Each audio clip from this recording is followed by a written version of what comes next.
All right, it is Friday, August 14th, and I've just wrapped up my trading day. It is a little past 4 p.m. Pretty good day today. Profit was $301. Very happy to finish green on the day and finish green on the week. It has been a very profitable week, and I'm excited about my rule following today and this week. And yeah, just really excited to go into the weekend with a profitable week. I feel like I'm really starting to get better at this trading stuff, man. It's been years since I've been doing it off and on and just feeling like I'm not making any progress. And finally, within the past, I want to say month or two, I've been really getting consistently profitable. I'm up about, I want to say about $14,500 so far this year, 14 grand, a little over 14 grand this year so far. Really excited about that because this is a side hustle for me. This isn't my main income. So this is, to have a side hustle. None of my side hustles have paid off that much so far in 1 year. I've had other side hustles that have paid over 10 grand and, affiliate marketing and digital products and physical products, stuff like that. But this is a great side hustle, and I'm very excited to keep going over the long term and grow with this as I get older and older, and as my savings and cash supply increases as I get older. So anyway, you don't want to hear about that stuff. Let's go ahead and jump into the technical analysis. Let's talk about stocks. Let's talk about where the market is going, where I think it's going, what it did today, and what I did today with those trades. So now you can see my screen. This is the 1 minute chart. This is the 5 minute chart. This is the 1 hour chart, the daily chart right here.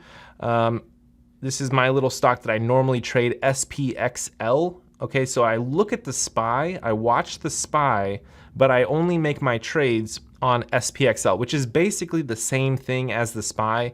It's a 3x leveraged ETF, $53 versus $336. So I can buy a lot more SPXL than I can the SPY. Here is my profit sheet right here. As you can see, 301 was the total profit for today. I traded SPXL, SPXU, and UVXY. Now, UVXY and SPXU are both short stocks. They basically go up as the market, the S&P 500 comes down. So it pretty much started yesterday around 7 p.m., 7:45 p.m. When I decided to go ahead and place a short trade on the S&P 500 right before I was locked out. You can only do extended marketing trading up until 8 p.m. So I literally placed a short trade 5 minutes before the market closed, and basically I bought 200 shares of UVXY. So I was thinking that the market would come down, we'd have a little gap down. We did actually have a gap down, but it was only really pre-market. Woke up and I looked at my phone and I saw that I was up about, I think it was $120. I was up about $120. I thought that the market would continue coming down, but actually this was all pre-market, 7 a.m. It started to come up.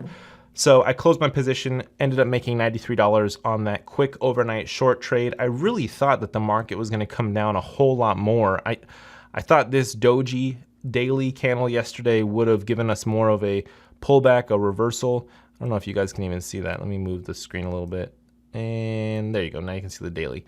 All right, so you see there's a doji right here. That was yesterday. Today, a little bit bigger of a doji, but still looking very toppish, very toppy. It looks like we are going to be headed down. I really thought that we were going to hit that all-time high of 339 on the SPY, and we haven't yet. I don't think that we will. I don't know. The market is seeming weaker than before. We failed out of this trend line. Let me actually show you this trend line right here. This is the hourly. I like to look at long-term trends with the hourly chart, but let's look at 90 days. Let's see what that shows us. Okay, so the green lines really are the longer-term trend lines, and as you can see, pretty much, let me open it up a little bit more. Let's go to 180 days. So you can see the bottom here. This green line is a trend line from the bottom, this pullback, and then we pretty much, as we got up into this area, have been just riding that trend line all the way up, and then we failed it. Just yesterday, we failed holding that trend line, and we're just consolidating. We're consolidating near the highs, which I guess you could say is a good thing. We're building up strength because we're still near the highs. We haven't tanked off yet. So we could build strength over the following next days or weeks and then make that big push up to test that 339 or push past it or just test it and then fall back down. Who knows? But we did fail that trend, and we will see if we can reclaim it again. It's going to be a big reclamation if we do actually push it, because if you look, let me change my tool. If you look, come on, work with me here. All right, so this is the next day, so we'd have to push up to like all-time highs to get back up with that trend. And very soon, Monday, Tuesday, we got to push up to all-time highs, new all-time highs, to get back on that trend line. And I just don't think we have the power to do so. So we're going to see what happens. But yeah, we're kind of just lingering. Anyway, that is the 1 hour chart. I do think we're going to have a pullback next week. I mean, freaking Congress, man. They should have gotten their act together and got this stimulus done, because they didn't get it done, and now they're on vacation for a long time or whatever, and it's not going to be done for a while, and the market is probably going to do a little bit of a correction while they're gone. So I think we could come back down to this 332 level next week. So I am being very cautious with my longs. I am taking smaller size when I'm doing my dip buying, and I'm kind of expecting the market to run a little bit more when I see that it's coming down. So I am going to be, making less money because of that, but it's whatever. I'm playing it a little bit safer. Anyway, as I said, market opens up with a gap down this morning. And let's go ahead and zoom here in the morning area. So opens up, consolidates for a bit, comes up here, tests the highs, comes down, tests the lows, and then finally it breaks to new highs right here. But we're not in the clear yet, because it comes back down to try and test the lows again, but it just couldn't make it all the way down there, which shows to be bullish. And I actually drew this little trend line in here.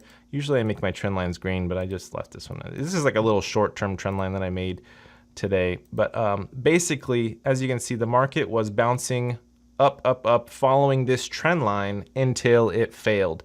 Now, I could have been buying the dips on this trend line, but I just wasn't in the mood today. I wasn't trying to play that game today. I had other stuff that I had to do. So, pretty much I did like a little, as you can see, I made $30. Oh no, I guess I made more. But for the longest time in the day, I was up $30 on SPXL, because I just made a small little dip buy trade.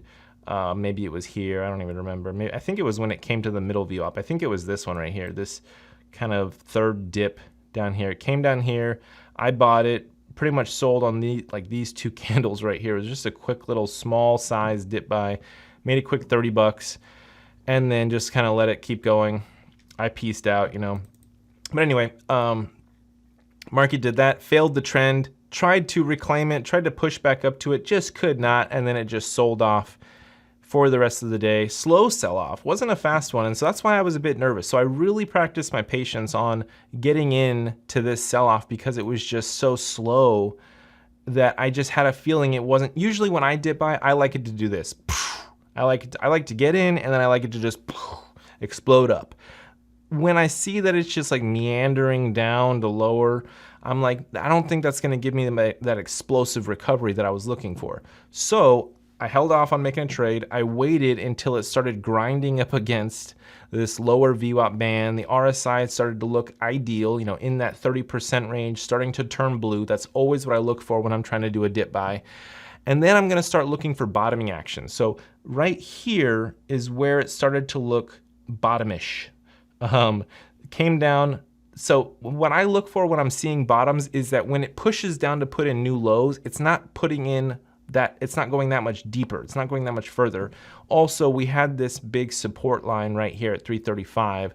That's a massive support. As you can see, it couldn't even really make it down to it, barely tapped it, and then shot up. So during this area, I was pretty much just loading in, buying it. And then when it would rip up, I would sell. I would pretty much close out my position. Like this one, I pretty much closed out because I just had a feeling that like we're gonna see lower lows. I just had a feeling that we're gonna still keep going down. So I'm not trying to load in, and then if it pushes up and I don't close out or take any partials and then it just comes back down and keeps going lower, like that's that's nervousness for me right there. So when it pushes up and it gives me that profit, that little bit of profit, I'll take it, because then I know that I can just keep on well, I'm expecting it to then come down to test and put in newer lows. So then I'm thinking, okay, I'll just add in more there, and I'll have a much better position, average price point at that time. So played it pretty well, actually, near the close here. Did not expect this kind of rip, obviously. I mean, that's a substantial explosion up. But made a couple $100, you know, like I said, a little over $300. But yeah, it was a good trading day. You know, as long as this 335 support keeps getting tested and keeps holding, then I guess we're still pushing to the upside. So I don't know. Let's see right here. I mean, I always like to look at the 1 hour chart. It really just gives me so much more information.